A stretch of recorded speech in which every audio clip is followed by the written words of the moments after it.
Hi, and welcome to the Bhagavatam. Today's episode is about quantum spirituality, and we're going to be talking about how science and spirituality come together. It's not an easy topic to understand, and it is going to be challenging to sit through it, but I really hope you'll be willing to take in some really substantial information about the huge leaps that science has taken to actually validate what spiritual seekers have known for thousands of years. This is an exciting moment in time, so let's take a look at how it's been shaping up. We start with the idea that we start with the understanding that the Nobel Prize for physics in 2022 went to 3 scientists for their research in what has been called quantum weirdness. No, I'm not making a mistake. You heard me right. This is an aspect of quantum physics that was disputed for a long time, and which many quantum physicists, including Einstein, did not agree with. But they have actually now proved their point, and they have been awarded the Nobel Prize for it. Now, what is it that they've proved? They've proved that the universe is not real. Okay, I'm not kidding. I am dead serious. And here is, in fact, an article that proves it. And this is from the Scientific American. So it's a proper scientific journal. And it says here, the universe is not locally real. That is, in terms of what we see. And the physics Nobel Prize winners proved it. It further goes on to say that elegant experiments with entangled light have laid bare a profound mystery at the heart of reality. Okay, what is this mystery? Let's start to understand it. I'm also going to be explaining to you and showing you what the ancients knew and how it parallels what scientists are talking about today. But the interesting piece is, we who have grown up to think that our science is so advanced, it's just actually catching up. And we who've grown up to think that our science is we are the most advanced civilization, we're actually not. Because for all our advancement, we've also created equal and opposite damage. And that's not the way advancement needs to be. Advancement doesn't need to be, on one hand, we produce a shiny toy and we produce some wonderful things, but on the other hand, so in other words, let's start with an example. On one hand, we have things for people to be healthy, like hospitals and medicines and so on. And on the other hand, there are more people getting sick than ever. That's not advancement. On one hand, we have incredible technologies and big cities, and on the other hand, we have the greatest amount of garbage and pollution and chaos that we've created in the entire ecosystem of the planet. That's not advancement. That's not healthy, holistic, sustainable advancement that will help either the humans or the planet thrive. It's just bizarre what we're thinking is so prolific in what we've done. It is not. But let's go further. I wish to make the point in a way that can be understood by everyone. So I'm going to start by explaining what these scientists actually got their Nobel Prize for. And that was something called quantum entanglement.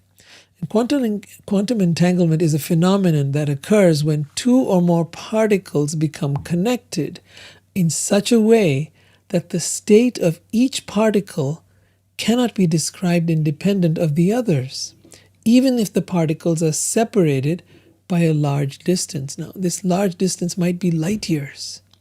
This means that if something is happening to one particle, it can instantly affect the state of the other particle, regardless of how far apart they are. Now, it's so interesting to see.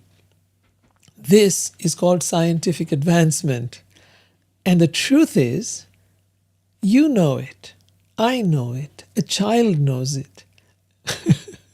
We know the presence of another person when they are near us. Let's say you're driving and someone pulls up next to you, you know. If you're walking and someone's looking at you, you know. If you have a friend who's thinking of you, If you're tuned in, if you're close, you'll know, right? Lovers have this experience, friends have had this experience, and those who have developed the ability to be able to project themselves into other environments through what is now called remote viewing, but was one of the siddhis that yogis developed in ancient times, they too knew it. So this knowledge that has now been proved has been in existence and has been as part of our consciousness, I think, ever since humanity existed.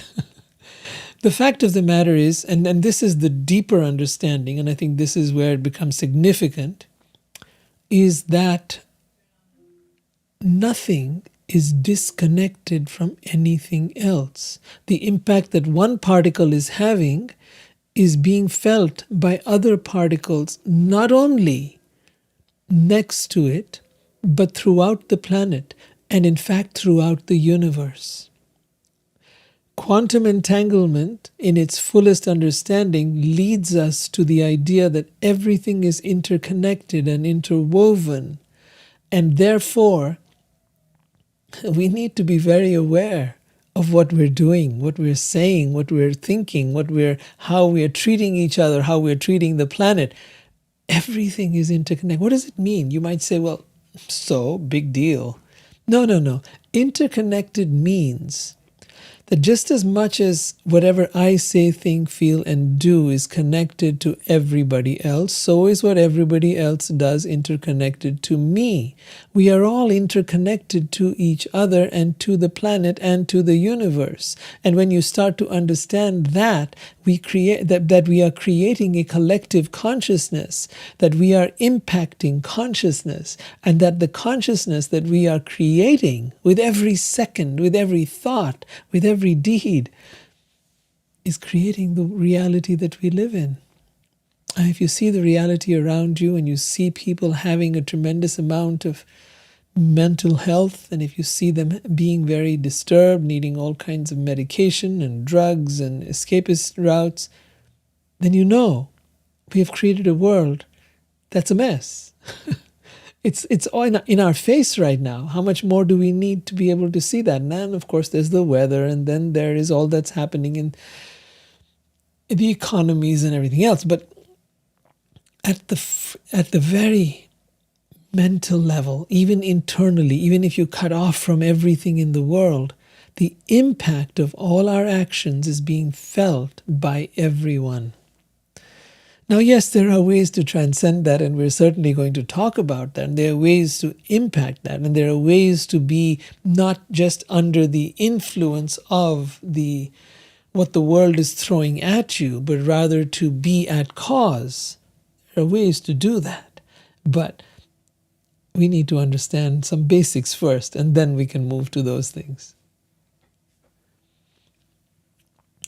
So, in fact, Einstein, coming back to that point about quantum entanglement, Einstein was one of the founders of quantum theory, and yet he rejected what these people were saying, and famously is quoted as having said, God does not play dice with the universe. In other words, that there are laws in the universe, and that those laws are not random. And Einstein was right, and he was wrong. You see, the point is, science as we've understood it is very limited. Science as we've come to understand it has a lot of limitations. And those limitations then cause us to believe we think we know, but in fact we don't. I'll give you a number of examples as we go further. So, before Einstein, it was thought that the universe was an absolute reality, that time and space were finite and had object and independent existence. They had objective and independent existence, that there could be no difference of opinion between how far two things were and how much time had elapsed anywhere in the universe. Like, how long would it take to get from here to Mars, or how long would it take to get to another solar system? We actually would quantify these things. But then Einstein's theory of relativity came along and decimated these rigidly held ideas. He proved that time depends on the vantage point of an observer. and that the speed of light, right, slows down time, and people traveling at different speeds will measure 2 points in space differently. So in other words, space shrinks and expands depending on the point of view or the speed of movement of the observer. This brought into view something extremely important, and that was something that Newtonian science had not considered, and that is the observer himself.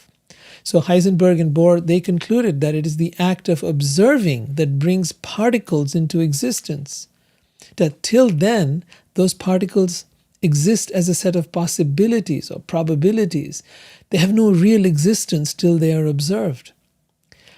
And the observer now went from being an inconsequential entity, as in Newtonian science, to becoming the central point or of the form and shape of the universe.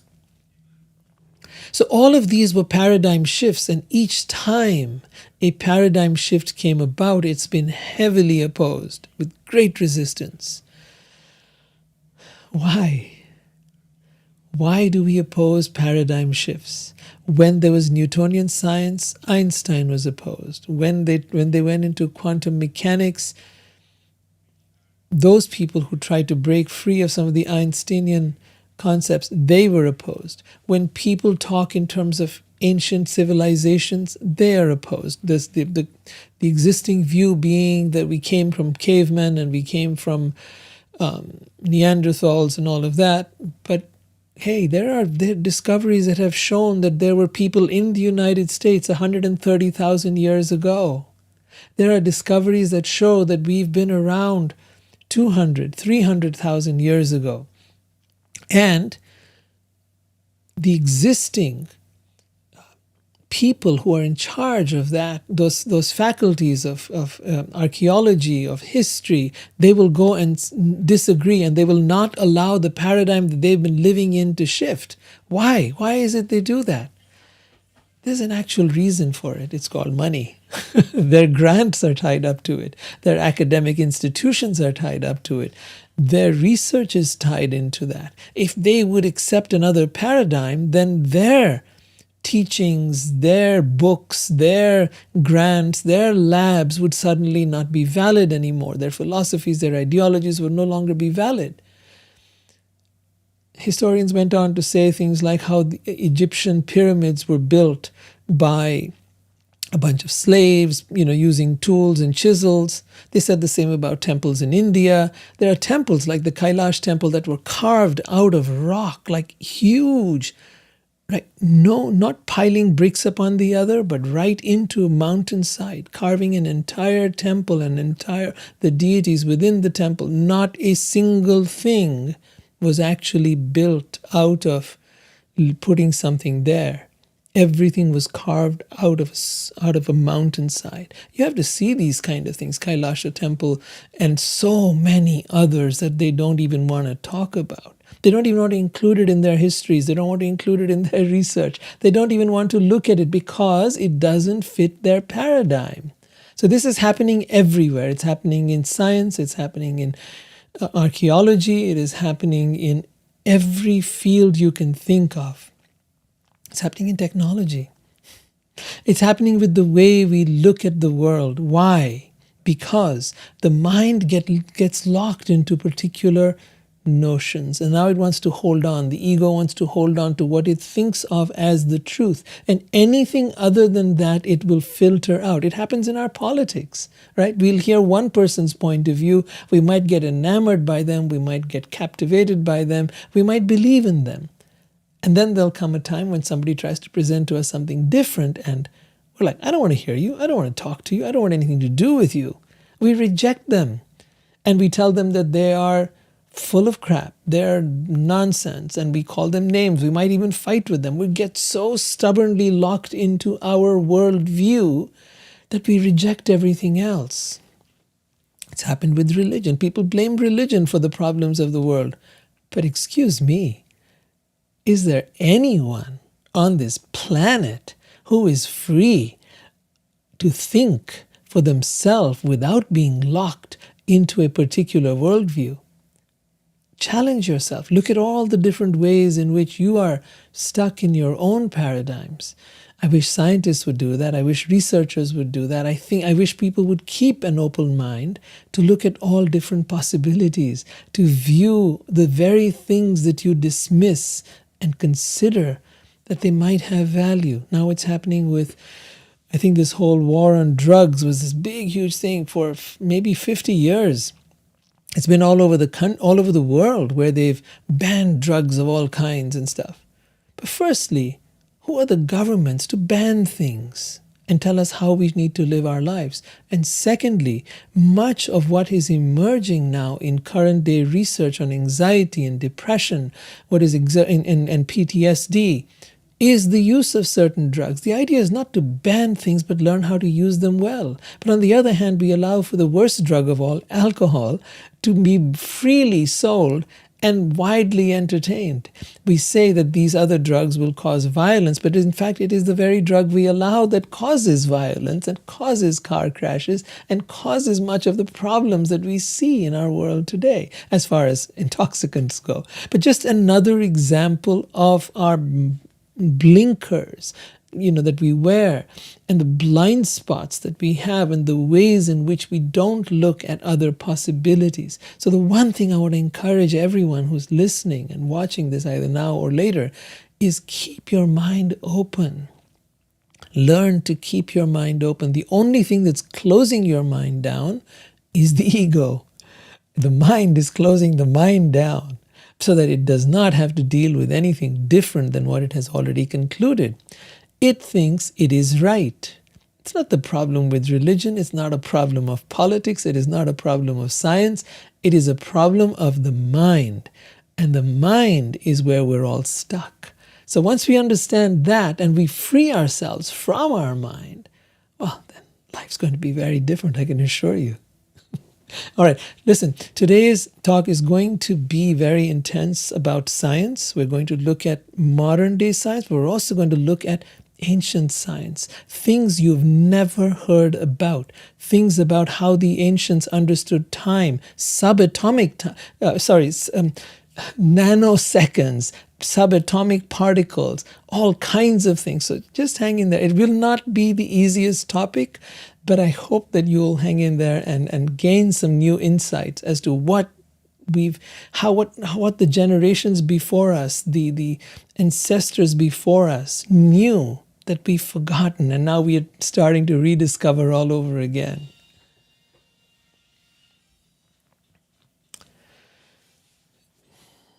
So I'm going to go on with the Canto 3, Chapter 11, which is the calculation of time from the atom. Okay, right there you might have got a hint of something very different coming up. So the Bhagavatam says the material manifestation, this entire cosmos that we see, the material manifestation's ultimate particle, which is indivisible and unformed, is called the atom. They use the word anu, which means smaller than the smallest, tiny. Vibhu means great and anu means small. So it is the tiniest particle. It is indivisible and unformed. Interesting how they knew that. It exists always as an invisible identity, even after the dissolution of all forms. So even when matter is destroyed, this is Einstein's theory, that matter and energy, the correlation of matter and energy, that even when matter is destroyed, nothing is destroyed, energy remains, right? So it says the material body is but a combination, or even the material universe is a combination of such atoms.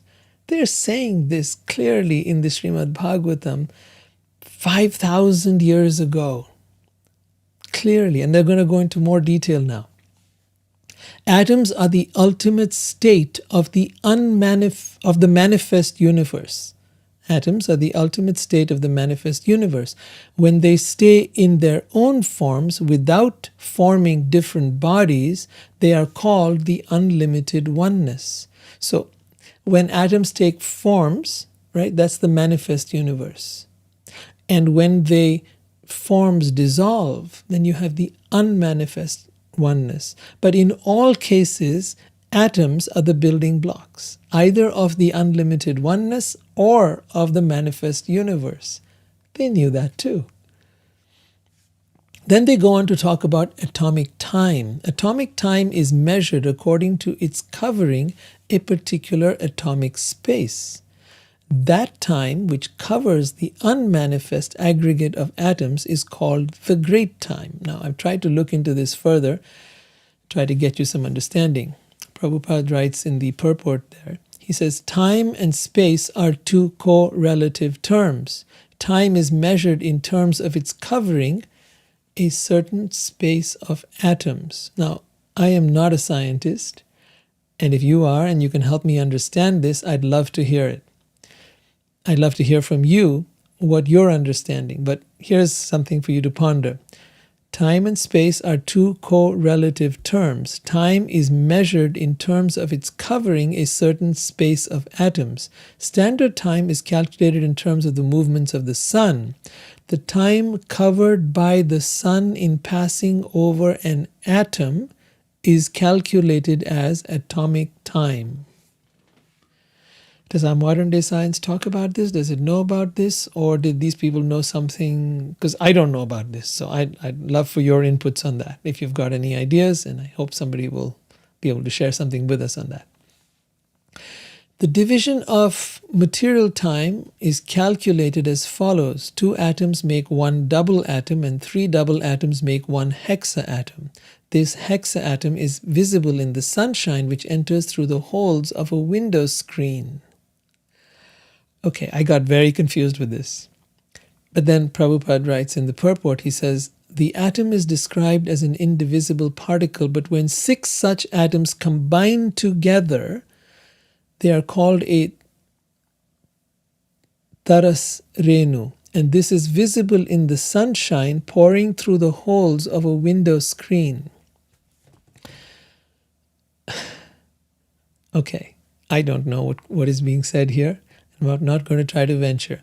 But if you do, please let me know in the comments. Now, this idea of atoms merging together, isn't that what we call fusion? And doesn't fusion then release huge amounts of energy? Is that something that was known to the ancients? Did they know how to take 1 atom and combine it into 2 and then 2 into 3 and form what they're calling a hexaform? Okay, but whatever else it might be, it also sounds very similar to the double slit experiment in quantum physics. So if you're familiar with that and you see a correlation here, do let me know. But I also want to show you a little something else about what the Vedic concept of time was and how deeply they understood time. So I'm going to put this on the screen, and I hope you're on a large enough screen where you can see it. So they calculated times all the way down to 8 and divided by 13/500ths of a second, which is about 1680 parts of a. If you took a second and divided it into 1680 parts, what we're doing with this level of time? Nanos, like a 1680 times you divide a second? Wow, that's an incredibly small amount of time. So then they say 1 Shruti is 8 divided by 13,500 of a second. 1 Veda is 8 divided by 135 of a second. 1 Lava is 8 divided by 45. 1 Nimesha. You see the kind of gradations they've got here of time. Then they come up to how 1 Kasta is 8 seconds, 1 Lagu is 2 minutes, and they go on Prahar is 3 hours, and so on and so forth. 12 months, 1 year, that part we know, and 1 human life is 100 years. So these were the measurements of time at the smallest level. And then we have time in terms of the bigger level. So there they talk about a millennium or yug. There are 4 yugas, if you'll see on the left side, Satya, Treta, Dwapar, and Kali. We are living in Kali Yuga. Then they talk in terms of the second column, you'll see these are measured in the Deva years, or the Devas are the demigods. So in the years of the demigods, 4,800 years is Satya Yuga, Treta is 3,600, Dwapar is 24, Kali is 1,200, which is equal to a total of 12,000. And this in Earth years, you have to multiply it by 360. That's equal to 1,728,000 years for Satya Yuga, which is the golden age, the age of where everything is incredibly harmonious and peaceful. Then 1,296,000 is the Treta Yuga, Dwapar is 864,000, and the age we're living in now will last 432,000 years, which is a total of 4,320,000 years. Okay, why is all this important? I want to show you through this their understanding of time. Then they talk about between the ages, between two millenniums, is a transitional period they call the Yuga Sandhya, which lasts a few hundred years, and people will do various rituals during that time. But what are these ages? What are these millenniums?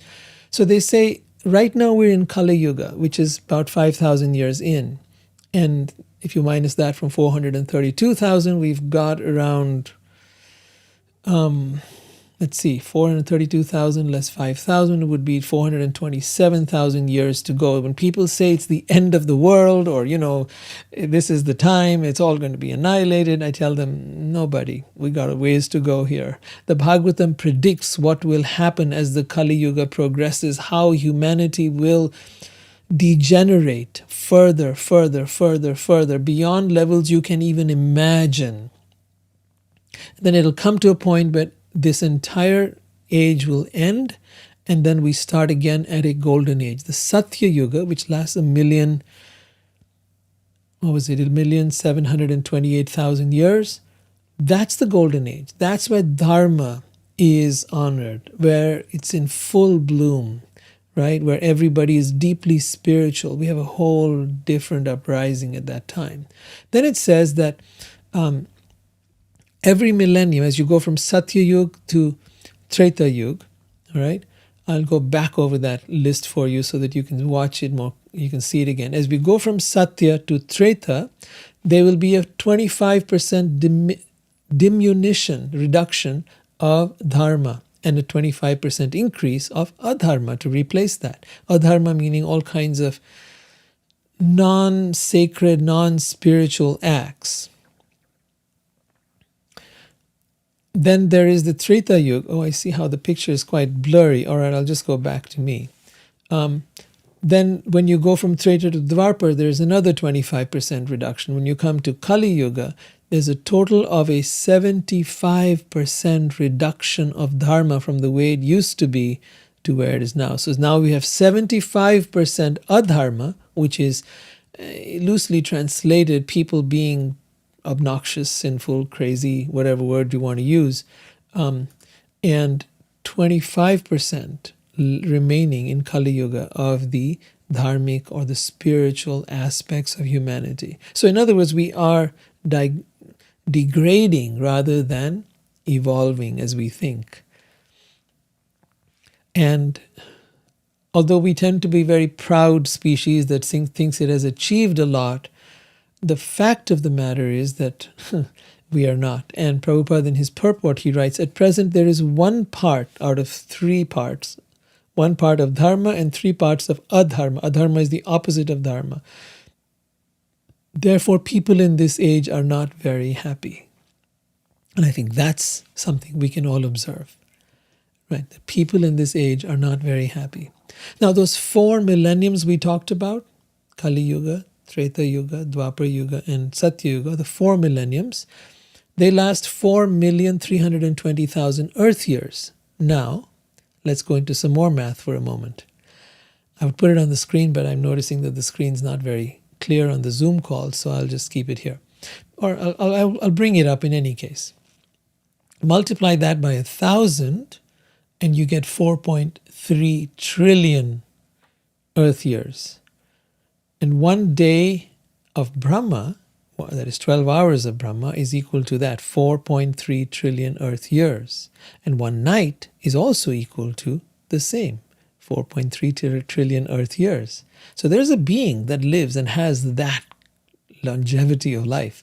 During the night of Brahma, which lasts the same as the day, the entire creation is dissolved. Now, they say something very interesting here. They say that the dissolution of the entire creation takes place due to the fire raging throughout the universe emanating from the mouth of Shankarshan, who is the snake that Vishnu lies on. And this lasts for 100 years of the Devas, or 36,000 earth years. Now, I remember when I was young and they talked about how there would come to a point where the sun would become so hot that everything would be wiped out. And this would happen a long time from now, but it would happen. That's what they knew about back then, and that's what they're talking about. It then says that after this has happened for 36,000 earth years, this incredible fire, then during that time the seas will overflow with ferocious waves, hurricane winds will blow violently, and the three worlds, I'll tell you about those, will be filled with water, which will last for another 36,000 earth years. The sun and moon will be without light, but not destroyed, and nothing will be visible just as on an ordinary night.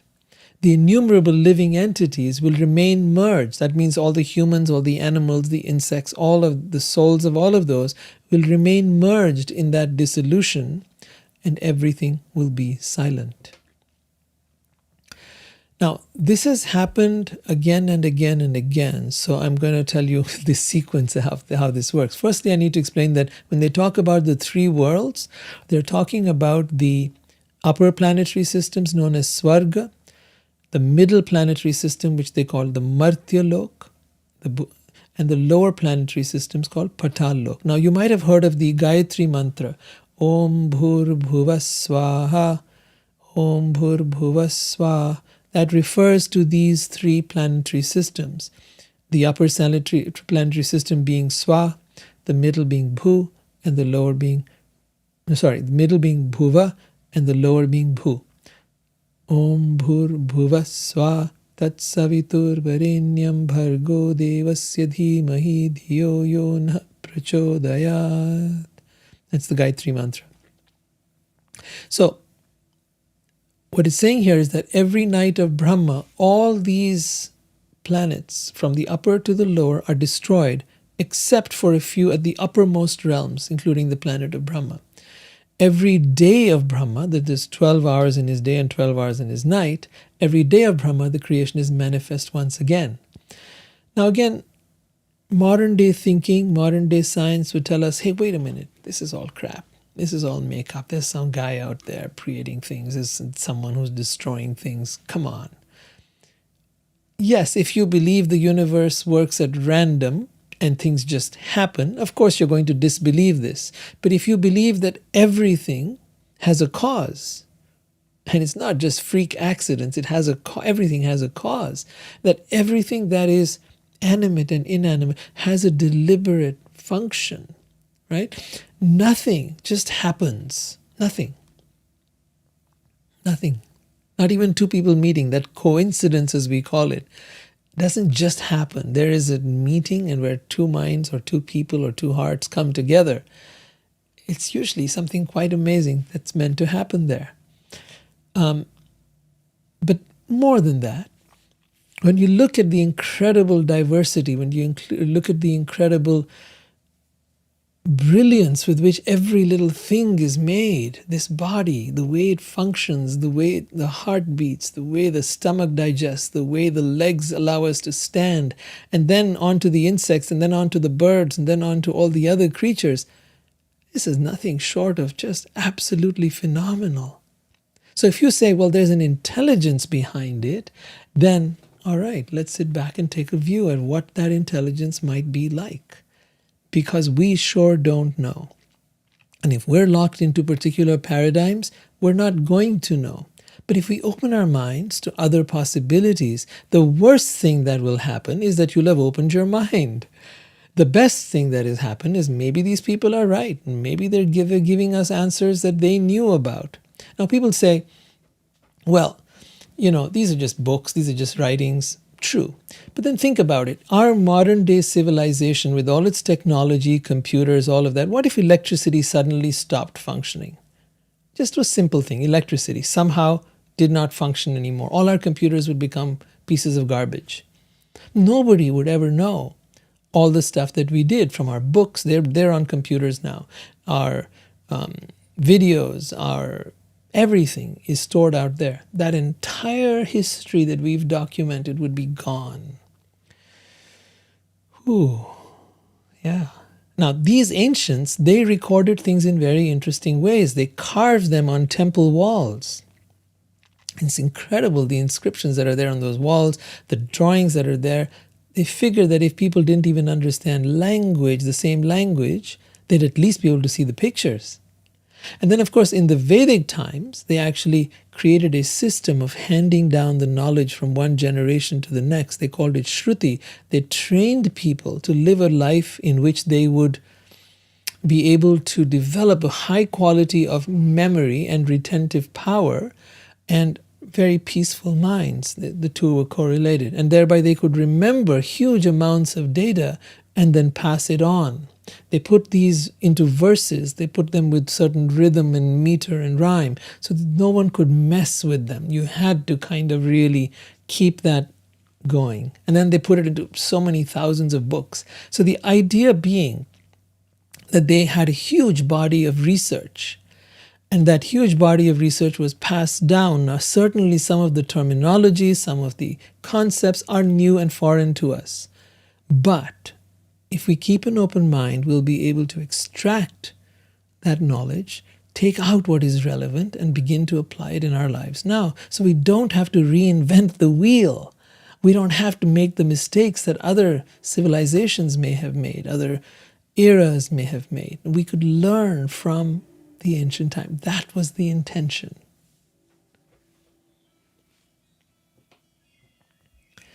Now, as we were saying earlier, let's go back again to this cosmic time. 24 hours of Brahma, if you look at his day and night now, is 8.6 trillion Earth years. Brahma lives for 100 years, and therefore his entire life of 100 years is 309,600 trillion Earth years. You might say, oh my God, that's impossible. That's not, that's like eternity. Yes, for us. But then keep in mind, there are insects that only live a few hours. For them, that's their 100 years. There are, as we came across with quantum physics earlier, time is different in different dimensions, in different universes, in different planets. Time is different depending on the speed at which you're traveling. Time becomes shorter or longer. So for Brahma, this 309,600 trillion Earth years is the same as our 100 years. That's how he experiences it. We experience it in a whole different way. That's key to understanding.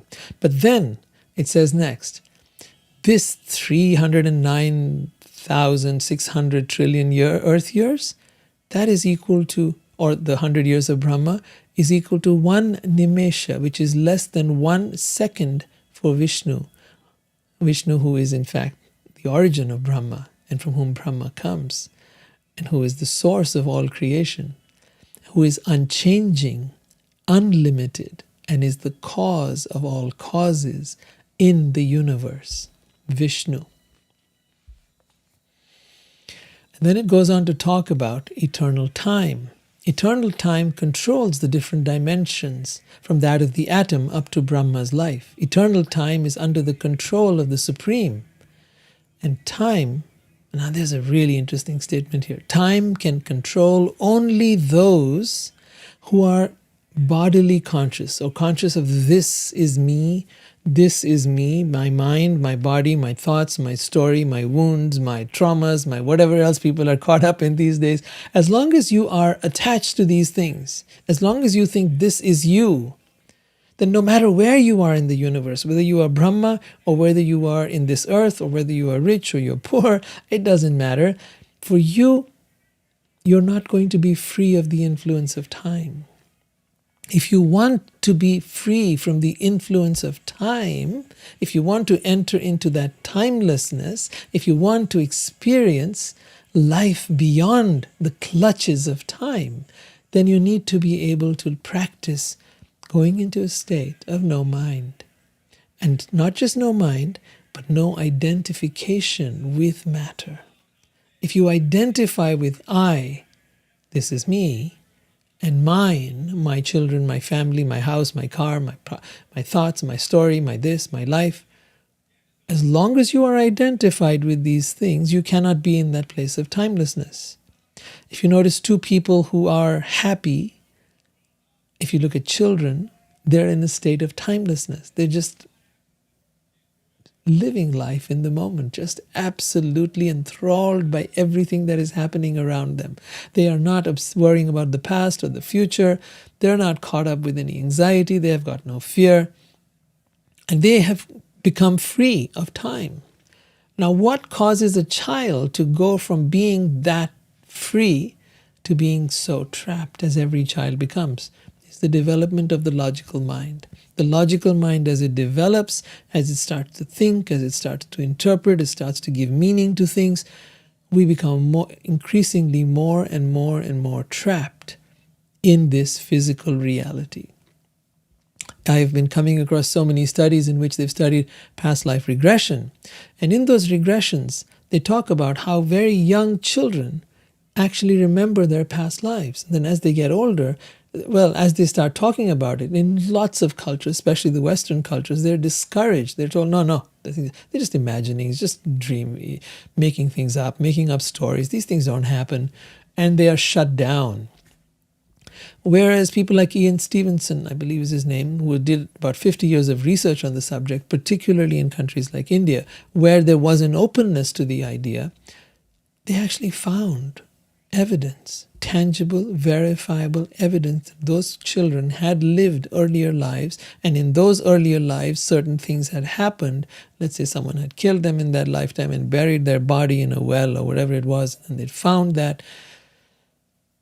And they actually were able to verify. Now, why does the Western world not know that? Bias. Because they don't want to. Because their religion tells them this is not so. How does their religion get to that? Again, bias. How did it develop that bias? It wanted to control its people. And so now that culture has spread all over the world.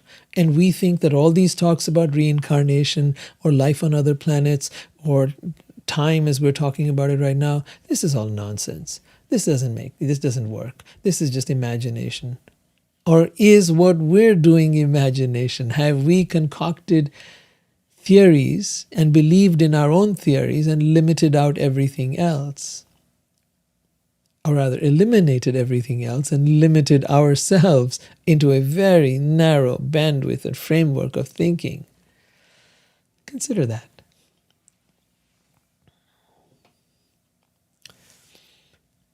Prabhupada writes here, there are those who can calculate everything in terms of man's capacity. They think that the existence of the Supreme is just the opposite of human existence. So now he's talking about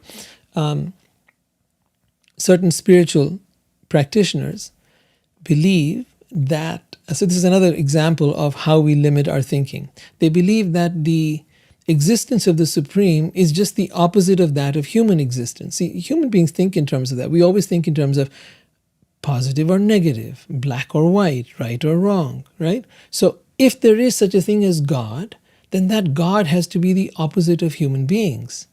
That's how many spiritual teachers think. That's why God cannot be a person. God has to be non-person, because humans are persons. So God cannot have senses because, well, humans have senses. God cannot have, cannot sleep, let's say, because humans sleep. But the Srimad Bhagavatam does not agree with this. It states that the Supreme Being rests in yoga nidra, deep trance. This is Vishnu. And as he sleeps, he naturally breathes. And with each breath, innumerable Brahmas take birth and die, and unlimited universes are created and destroyed. That in fact, we are his dream. All of our stories. Now think about it. How seriously we take ourselves and our lives. How seriously we buy into the things that happen. How seriously we are caught up with time, with our mind, with our physical reality. But the answer lies in understanding this simple verse by Brahma. He says, Ishvara Parama Krishna. Ishwar means the controller. The Parameshwar is the supreme controller, one who controls everything. Like you and I don't control everything. We don't even control what goes on in our bodies, right? We don't control much of anything. We can't control our breath. We can, maybe for a few moments, but that's about it. We can't stop our heartbeat. And we certainly can't stop ourselves from aging or from being hungry or any of those things. So the Parameshwar, the supreme controller, is Krishna. Sat Chit Ananda Vigraha. He has a form that is Sat Chit Ananda, which is consciousness, that is eternal, and it is full of bliss. Anadir Adir Govinda. Anadi. Adi means beginningless. And that which has a beginning. Right? And Anadi means which has no beginning. He has no beginning. Krishna says it in the Bhagavad Gita, never was there a time when I did not exist, nor you. So even we are beginningless in that sense. He is the original cause of all causes. Sarva Karana Karanam. Brahma is saying this. Sarva Karana Karanam. He is the cause of all causes, of all that is. Simple understanding. And if we get it, we have opened our hearts up to that divine source. And we can begin to form a relationship. Why would you want to do that? Because that divine source is all attractive. Sri Krishna, the cause of all causes, is the all attractive being.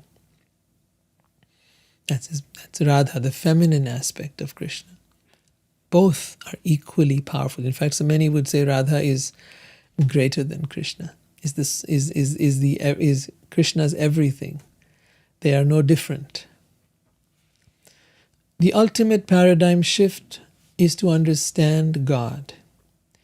How we understand God, how we understand ourselves, how we understand this universe, and why we are here will make all the difference in how we live our lives. I hope that this has been not too heavy, not too intense. I hope it has been meaningful for you.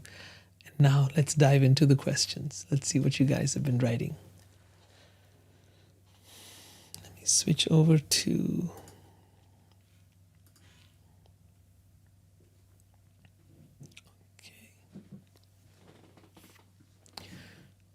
all right, let's see. So Alex writes, I was thinking of the double split experiment as well, but have no input on it. The pictures. Okay, so yeah, a lot of you may have considered that there were some similarities in what was being described as the hexa atom and the way you can see it through the slits of the blinds on a window, and in that way you can actually see I sometimes see things. I don't know if they're what they're talking about here or not. Yes, Cindy, we were talking about quantum entanglement in the beginning. I hope you caught it at that time and you're able to see the beginning part.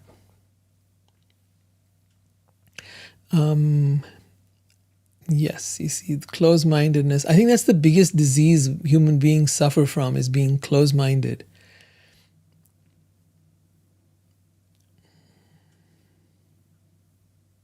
And because we're close-minded, then we start to close everybody else out. We close out all other realities, all other possibilities. If you think about it, what does all conflict arise from? From being close-minded. If I'm open-minded, I'll sit and I'll listen to you, and you'll listen to me, and we'll understand each other. And we don't even have to agree with each other. We just simply need to hear each other out. And there's no conflict now. If people from different countries would do that, if we would stop having governments that told us that we're better than the other person, or or our religions that told us our religion is better than the other religion, or if we didn't have all these different factions that were being created by people with vested interests, if we would just be open-minded to each other and listen to each other and care for each other and love each other, we'd have a whole different world. But then I'm an idealist just dreaming of a future that I don't know if that can happen. All right, Cindy's got some major thing here. I'm going to bring it up on the screen so we can read it together. The quantum effects as observer and observed The quantum effects as observer seem to permeate many realms of matter, including our consciousness. Recently, in a few dreams, I witnessed the time overlapped when my present self met my younger self. Yes, it was weird. Next, perhaps, a different expression of the quantum world, when realizing I was not only directing a movie, a story, with many characters, but also assign myself as one within. Yes. Wow. So this idea that you can see yourself as not only the actor in the movie of your life, but the director of it as well. And that all the different people that you've got there are actually assigned as part of an agreement, what some people call soul contracts. Agreements that we will be together in this life and we will go through certain experiences together. It's such a powerful thing when you begin to understand things at a soul level. For those who want to discredit the idea of the soul, it really shows the level of ignorance and of, how would you say, just of complete shallow thinking. But here we're looking at someone, I love the way you presented, Cindy, talking about a dream in which you witnessed the time overlapped when my present self met my younger self. That's such a wonderful thing to do. I do it with my therapy sessions a lot, is I have people go back and meet their younger self. That younger self was being bullied or raped or accused or hurt in any way, then how could they protect themselves in that situation? And then going back to your previous lifetimes and meeting yourself as you were then. Because in regressions I found that we've been all kinds of things. We've been saints, we've been sinners, we've been murderers, we've been rapists, we've been everything you could think of. For those who now sit on the high horse of, victimization, and you did this to me and someone did that to me. Well, what did you do in your past lives? Do you even know? Do you even remember? What was your story back then? Did you perhaps do stuff like, the idea of the pot calling the kettle black, right? The idea that Christ actually brought it up. He says, let he who is without sin cast the first stone. So before we go out to judge others, let us take a look at ourselves. How clean are you? How good are you? You want to judge somebody? You want to criticize someone? You want to call them names? Really? But according to them and according to somebody, there'll be somebody in the world who thinks you're not so great as you think you are. All of us think we're great. All of us think we're wonderful. Or if you have a very critical mind, then you don't. But depending on, but I think both are a fallacy. To think that you're great, to think that you are nothing, as in you're judgmental, critical of yourself, and you think you're therefore worthless and not good enough. Both are a fallacy. Your thinking does not determine who you are. Your thinking does not determine who somebody else is. Your thinking, your opinion is actually the lowest form of intelligence. And therefore, your thinking about what others are, what you are, doesn't amount to anything. Our opinions, which we have become so proud of now, we live in a world where everybody has an opinion about everything. Our opinions are like trash. Really, they are. And I say this with a truly open heart, is that I know my opinions are trash. I know that my opinions don't matter. It's not my opinions that matter. It is what you live that matters. There was a term at least in the times of Christianity, they called it Gnosticism. What was Gnosticism? It was the idea that somebody not just believed, but experienced something. They had gnosis. They had a knowing of something. The Vedic culture was a strong proponent of that. They didn't want you to believe anything. Like this whole thing of the Bhagavatam, I'm very clear. Do not believe it. Please, you will do yourself an injustice. Use the information, no matter how radical or weird or strange or absurd it seems. Use it to open your mind. As you open your mind, you will start to see things that you never saw before. perhaps you'll just notice a beautiful flower. Perhaps you'll notice something else that is there in your environment, in another person who you thought was not good, but you might begin to appreciate them. Even that much opening of the mind is a big thing. Opening your mind to different cultures, different religions, different philosophies, and believe nothing. I don't want you to believe this stuff. Don't, please. Do yourself a favor. But listen, consider, examine, open your mind. And if that's the only thing you take away from today, open your mind to the idea that we're not so great after all, neither as a civilization, nor as an individual, nor as a culture, nor in this country where we think this country is the greatest. No, it's not. Let's get off our egotistical high horse and begin to realize that we really know nothing. We really don't know anything. Are the stories of the Bhagavatam true or false? I don't know. Maybe they are true. Maybe they're not true. I'd rather not get caught in that idea of true and false, or believe or disbelieve, but rather say they're there to fuel something in my mind. They're there to open something in my heart. They're there to cause me to expand in ways that I was not able to do by myself. That is the intention. And that intention echoes through the entire Bhagavatam. Again and again and again, they will come back to those points of expansion, those points of openness.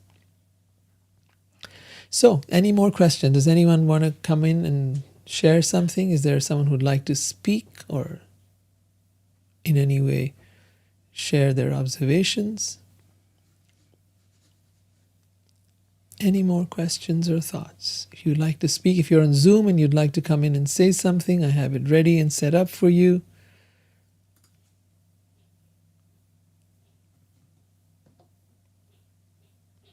Yes, Alex, what's up?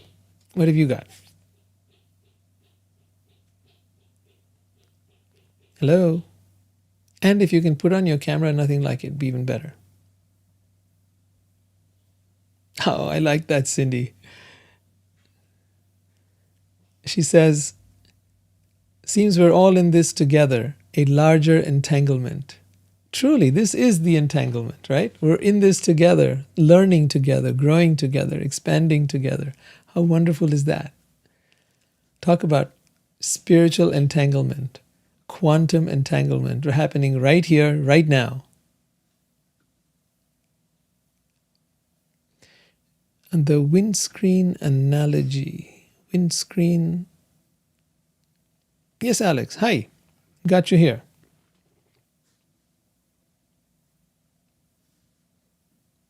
I'm not hearing you. Hold on a minute. Hold on. Oh, I see why. Okay, go ahead. I was just saying the thing that you had mentioned earlier that made us both think of the double split. Could you just repeat that? So this was about, they were talking about fusing atoms together and bringing together the one atom into two, fusing with the second, then fusing with the third to create a hexaatom. And when they talked of that, they said it can be observed when there is light coming through the slits of a window, which sounded very similar to the experiment in quantum physics about, was it called the I think it's double slit. Yeah. Double slit. Yes, the double slit. Exactly. And so, yeah, I was wondering if you saw any correlation with that.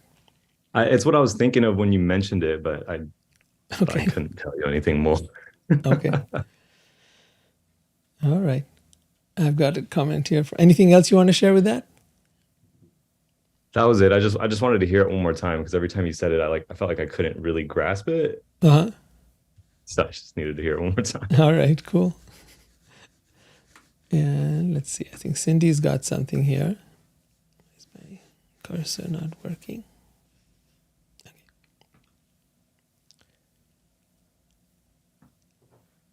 Oh, Cece, yeah.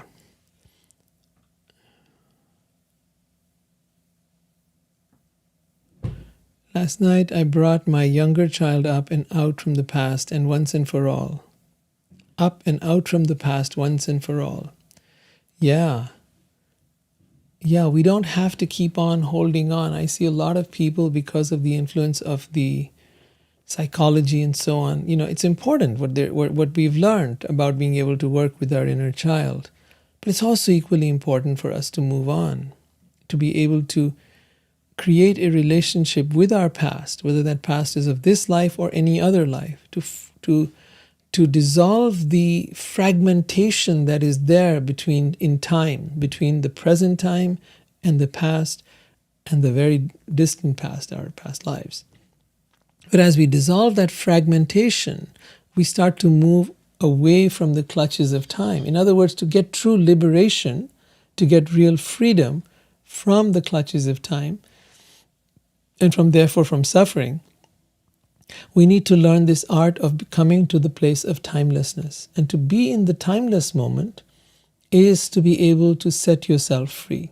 Now, earlier we talked about that as to how you go about doing it, which is really to start to live more and more from your heart, more and more from the soul, and less from your mind. Because this is the archive of your past. This is what's holding on to everything from that ever happened to you. And then the more and more you stop identifying with your mind. See, we identify with our thoughts. We believe our thoughts. We think that what our mind thinks is correct. But if you stop believing it, if you become a non-believer of your mind, if you challenge it, if you question it at every step of the way, how do you know? Prove it, you tell your mind. And eventually you'll find it doesn't know how to prove it. It cannot prove it. It does not. It's making stuff up all the time. It's holding on to things. And so gradually we have to disassemble its way of functioning. And then the more we do that, the more we become heart-centered, the more we come into our soul, the more we start to live in the present moment. All of that starts to happen. So we will talk about living in the present moment, but most people can't do it because we're so enslaved by our mind. But that freedom that we want, that's what we got to work on. All right. I think we'll end here. It's been a wonderful evening. Thank you all for being here. So deeply appreciate all of you. And I look forward to seeing you next week.